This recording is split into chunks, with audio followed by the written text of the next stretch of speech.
అందరికీ నమస్తే. అంబర్పేట్ పోలీస్ స్టేషన్లో షాకింగ్ ఘటన అయితే చోటు చేసుకుంది.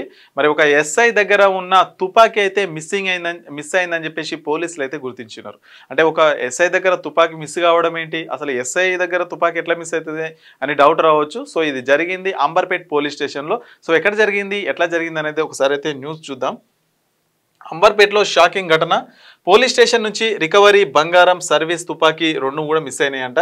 మొత్తానికి ఆ ఎస్ఐని అయితే అరెస్ట్ అయితే చేసిరు. ప్రస్తుతం పోలీసుల అదుపులో ఉన్నారు.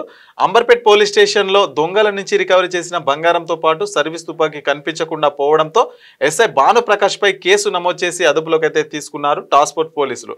వ్యక్తిగత అవసరాల కోసం బంగారం తుపాకీ తాకట్టు పెట్టి ఉంటాడని, మిగతా వివరాలు విచారణలో బయటపడతాయని అయితే తెలిపారంట. మొత్తానికి అయితే భానుప్రకాష్ అనే ఎస్ఐ నుంచి అంటే ఆయన సర్వీస్ రివాల్వర్ ఏదైతే ఉంటుందో అదైతే మిస్ అయిందని చెప్పారంట. మరి పోలీసులు వారం నుంచి కూడా అడుగుతున్నప్పటికీ మరి ఈ రోజు అయితే ఆయన బయట పెట్టిండంట. మరి అడిగితే మరి తుపాకీ ఏమైందని అడిగి పై అధికారులు అడిగితే కనుక ఆయన మిస్ అయిందని చెప్పేసి, లేదంటే నాకు గుర్తు లేదని చెప్పేసి, లేదంటే ఇంట్లో ఉందని చెప్పేసి, సో ఇట్లా పొంతలనేని సమాధానాలు అయితే చెప్తున్నారంట. మరి ఆ తుపాకీ ఎక్కడ పోయింది, ఆయన సర్వీస్ రివాల్వర్ ఆయన దగ్గర ఉండాల్సిన తుపాకీ అసలు మిస్ కావడం ఏంటి అని చెప్పేసి పోలీసులు అయితే అనుమానం వ్యక్తం చేసి దాని మీద కొద్దిగా డీప్గా దర్యాప్తు అయితే చేస్తున్నారు. మొత్తానికైతే ఆయన సస్పెండ్ చేసిరు. సస్పెండ్ చేసినప్పటికీ కూడా ఆయన పోలీసులు అదుపులో ఉన్నాడు. మరి ఏమైందని చెప్పేసి వాళ్ళు అయితే తీసుకున్నారు. సో దీనిపైన వాళ్ళు ఖచ్చితంగా చర్యలు తీసుకోవాలి. ఎందుకంటే కన్నా మరి ఒక ఎస్ఐ అంటే ప్రజలకు రక్షక భటులు అంటారు పోలీసులను. అంటే ప్రజలకు రక్షణగా ఉండాల్సిన పోలీసులు ఈ విధమైనటువంటి చర్యలకు పాల్పడితే ఇంకా మరి ప్రజలు వాళ్ళ బాధలు ఎవరికి చెప్పుకుంటారు ఏంటి?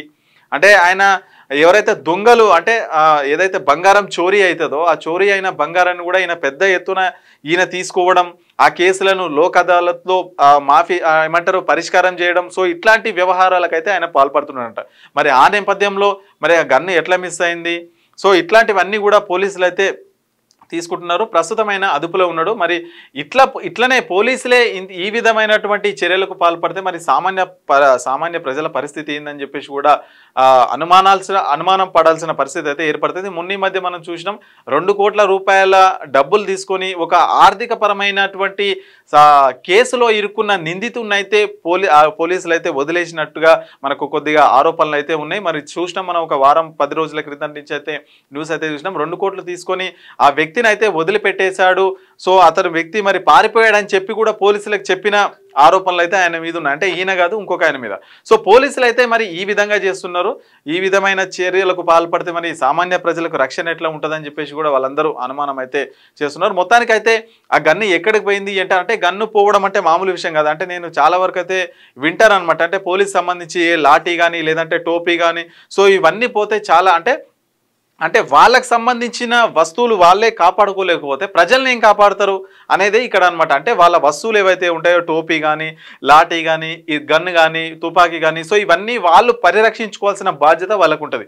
అంటే వాళ్ళకి ఇచ్చిన వస్తువులు వాళ్ళే పరిరక్షించుకోకపోతే ఇంకా ప్రజల్ని ఏం కాపాడతారు అనేది కూడా ఒక వాదన వస్తుంది. అందుకని దానిపైన చాలా స్ట్రిక్ట్ యాక్షన్స్ అయితే కంపల్సరీ ఉంటాయి. సో టాస్క్ ఫోర్స్ పోలీసుల అదుపులో అయితే ఆయన ఉన్నాడు. ప్రస్తుతమైన ఉద్యోగాల నుంచి అయితే తీసేసినారు. ఎందుకంటే మరి దీన్ని సీరియస్గా తీసుకోవాల్సిన అవసరం ఉంది. ఆ గన్ను ఎక్కడ పోయింది, ఎవరికి ఇచ్చిర్రు అని పోలీసులు కూడా ఈ వివరాలు మొత్తం సేకరించాల్సిన పనిలో ఉన్నది. సో వాళ్ళు టాస్క్ ఫోర్స్ పోలీసులు కూడా అదే పనిలో ఉన్నారు. సో మరొక వైపు ఆ ఎస్ఐ ఎవరైతే భానుప్రకాష్ ఉన్నారో ఆయన పైన పెద్ద ఎత్తున ఆరోపణలు అయితే వినిపిస్తున్నాయి. అంటే ఆయన ఆన్లైన్ గేమ్స్ ఏవైతే ఉంటాయో ఆ గేమ్స్ ఆడడం, సో అట్లాగే అప్పులు కావడం, అదేవిధంగా స్టేషన్కి ఎవరైతే మరి రికవరీ కోసం బంగారం అంటే దొంగలు బంగారం ఎత్తుకొచ్చినది రికవరీ చేస్తారు కదా, సో ఆ బంగారాన్ని కూడా ఈయన తీసుకోవడం, సో దాన్ని ఆ కేసులను లోక్ అదాలత్లో చేసుకోవడం లాంటి ఆరోపణలు కూడా ఆయన పైన వినిపిస్తున్నాయి. సో మరి దాన్ని చేయడానికే గన్ను అమ్మాడు అని చెప్పేసి కొన్ని సోషల్ మీడియాలో న్యూస్ ఛానల్లో కూడా వార్తలు వస్తున్నాయి. కానీ మరి గవర్నమెంట్కి సంబంధించిన సర్వీస్ రివాల్వర్ ఎవరు కొంటారు, ఎవరు కొనరు కదా. అంటే సో ఇట్లా కూడా అనుమానాలు అయితే వ్యక్తం చేస్తున్నాయి. మరి ఎక్కడన్నా తాకట్టు పెట్టాడా లేదంటే ఎవరికైనా అమ్మాడా